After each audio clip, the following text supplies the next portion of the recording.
Je lis du livre de Genèse chapitre 6 au verset 22, ce qui suit. C'est ce que fit Noé. Il exécuta tout ce que Dieu lui avait ordonné. Prions. Notre Seigneur et notre Dieu, nous te bénissons, nous te louons pour la parole.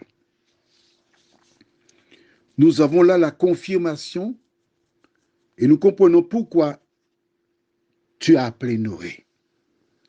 De nous aider, Seigneur,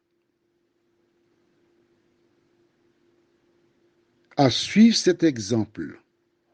Fais-nous du bien. Au nom de Jésus et pour ta gloire éternelle. Amen. Je vais relire le verset 9, exceptionnellement. Et que dit le verset 9?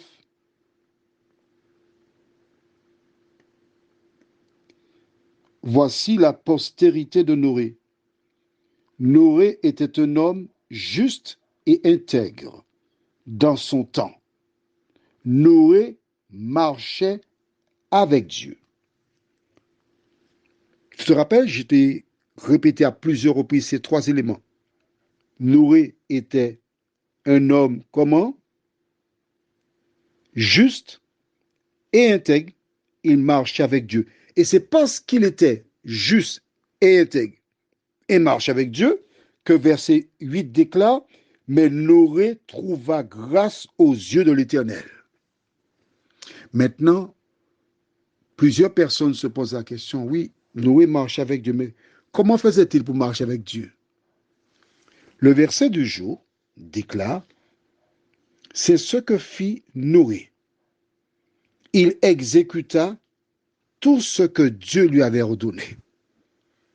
Lorsque Dieu lui a parlé, il s'est réveillé peut-être, il a appelé ses fils. Mes fils, Dieu m'a dit d'aller faire, on va l'appeler un grand bateau. Aujourd'hui, nous irons couper des arbres et partir, les quatre. Il n'y avait pas de tronçonneuse, mais des haches.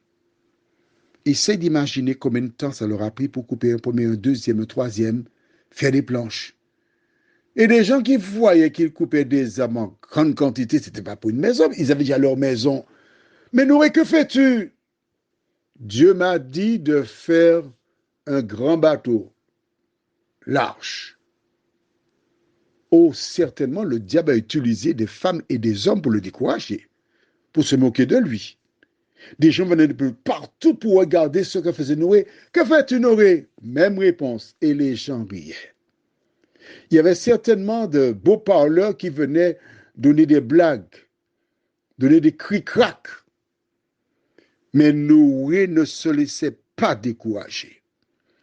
Quand Dieu te parle, il ne faut pas espérer que la foule aille dans ton sens.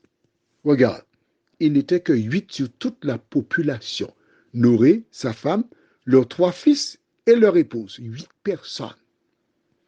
Sur la totalité des habitants de l'époque. Noé exécuta, et j'aime beaucoup, la Bible dit, tout ce que Dieu lui avait ordonné. J'aime beaucoup, tu sais pourquoi? Parce que tu trouveras dans le livre de Jacques, chapitre 2, versets 10 à 12, car quiconque observe toute la loi, mais pêche contre un seul commandement, devient coupable de tous. Noé, il a fait exactement tout ce que Dieu lui a demandé. Et toi qui m'écoutes, fais-tu tout ce que Dieu t'ordonne? Prions.